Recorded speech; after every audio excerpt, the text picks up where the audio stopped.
Hey everybody, welcome back to my channel. Somebody left a comment on my last video where I showed the time-lapse of me making the low poly, and they were wondering how I got the detail from the high poly onto the low poly. So I'm going to show you. I'm gonna get rid of this. So I'm going to drag in my high poly and low poly FBX models into the scene, and you wouldn't start off with this. So I'm going to delete this and then delete this. So I'm going to drag this up to the low. I'm going to drag the low poly up to the low, and then the high poly up to the high. And then also, before you start this, actually, you want to press new bake project, then you want to drag it in low poly under low poly, high poly under high poly, and then you want to get your cage, which is this thing, a little bit out. It could go a little bit out. If you put it too far, I think it'll create some errors. It'll clip into the other mesh, which then will create, I think, artifacts. So probably do like this much, should be good. And then this is what, I'm gonna turn this off. I'll show you what the high poly looks like before. So this is what the high poly is. This is what I sculpted in ZBrush and then decimated, so it's not like 12 million polygons. It's only probably like 80,000, maybe 100,000 plus, around there. But I still want it to be lower, so that's why I made the low poly, which is only about 700. So since this part of the mesh is not going to be seen by the camera unless you it's going to be covered by other props, since the food cart I made has like two rolled up canvases and then like a tent, so you would only be able to see it through certain angles. So I'm going to use the bake from down here and then just put it up here by making cutting the UVs right here, right along here, so it'll just kind of share the same UVs. That makes sense. Hopefully that makes sense. And then I just duplicate this and then mirror that, so it's using the same textures. So I'm gonna bake, and as you can see, I'll show you the wireframe really quick. I made it a little bit, probably more than you'd need to, but I put some areas where it kind of like sticks out a little bit just to give it more depth, which I think looks better. You'll definitely be able to tell when it bakes how much better this looks compared to up here where it's just flat. But you could do either way depending on what style you're going for, but I really wanted it to look the part, especially with right here. It's gonna look really good, that silhouette. So let's get baking.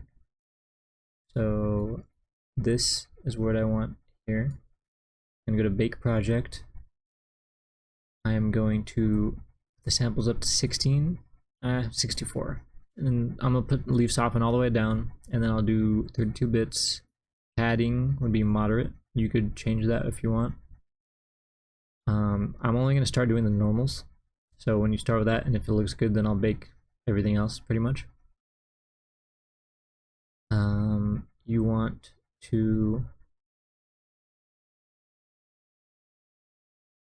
select the output. So wherever you want the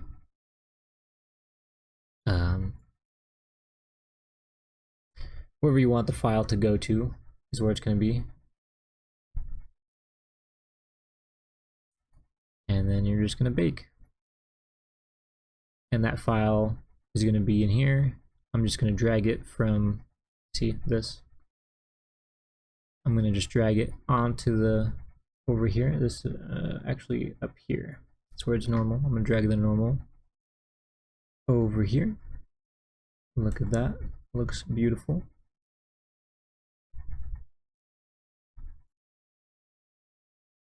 And then I guess you would look around and see if you want it to look any different. So right now you could see there's some errors right there. So right now,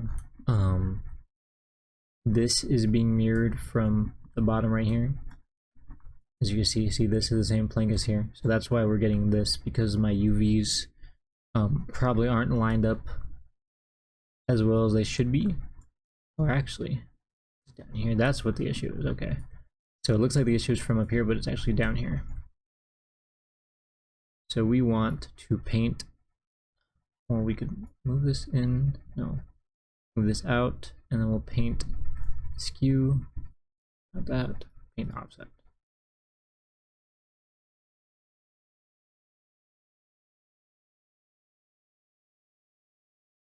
So it's closer. That's where this comes like in handy. See, we're clipping again, so push that out, and then we can bake and see if that fixes it. Right there. Now there's another little issue. So we will, oops.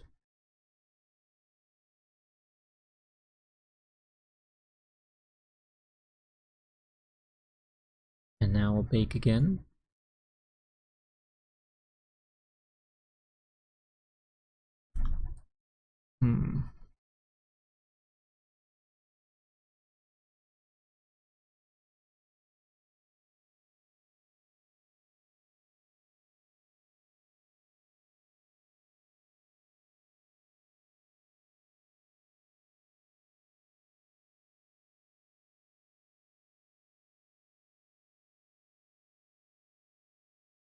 So this tool's very good for like stuff like this, like if there's like crevices or divots, like if you have like a nail and you want that the bake to come out way better than it would, because it might be a little might look a little wonky with the regular bake, so this will help kind of get that detail that's like deeper in.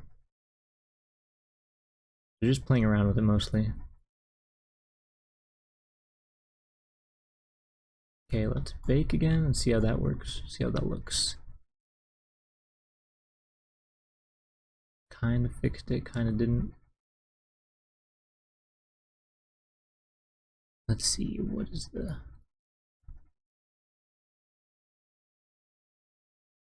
You could probably push this in a little bit, the offset.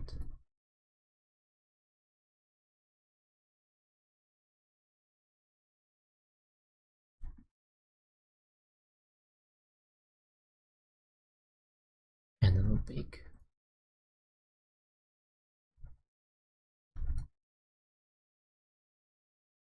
We're getting a little bit of stuff right here, but that's basically it. That's the low poly. This is the normal. Also, if you had this bigger, then it would definitely have more definition. But yeah, so let's do the ambient occlusion. Let's actually go normal. Usually you would have that curvature. You could do that. Ambient occlusion. You could also do a material ID to have everything, your materials separate. 64 samples is fine, 32 samples is fine, soften at 0. And bake. And now I will take the ambient occlusion and add it.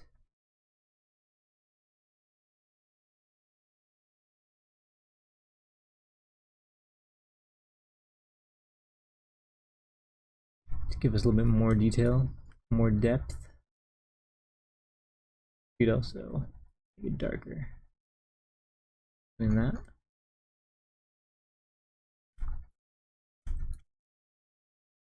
That's pretty much how you do it though. And then this is how you render. So I used ray tracing, and then you could put this at however how you want. Play with light. Go in here, click which output, where the output is, so probably in the same folder as where your materials are, like your the normal map and all that stuff, and render image.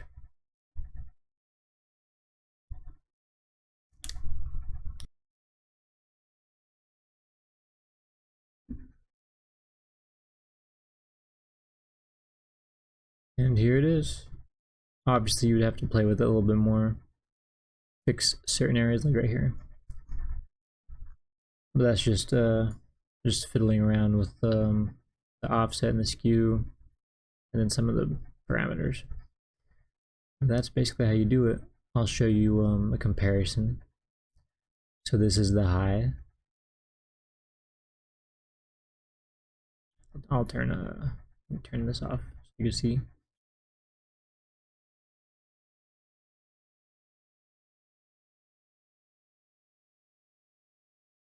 This is the high. This is the low.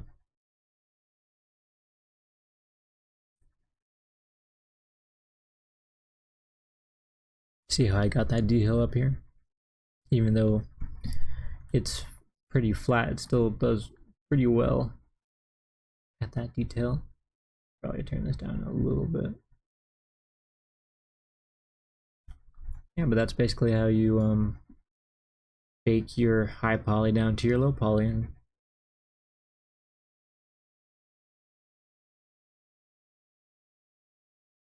hope you guys enjoyed the video. If you did, let me know in the comments. I really recommend using this software. It's very good. And then just putting it in Substance Painter or whatever you use for materials. Making your materials, I guess.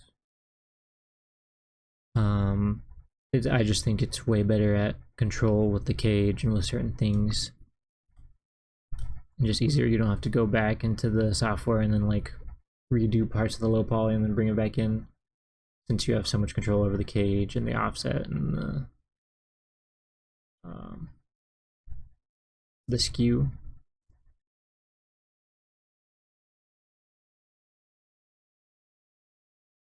So yeah, if you enjoyed, like, subscribe, let me know what you think. If you think this is cool, if you think it's easy. I think it looks really good. Especially, I mean, it's gonna be like this far away. You're probably not gonna get like super close. Especially if it's like this big of a object.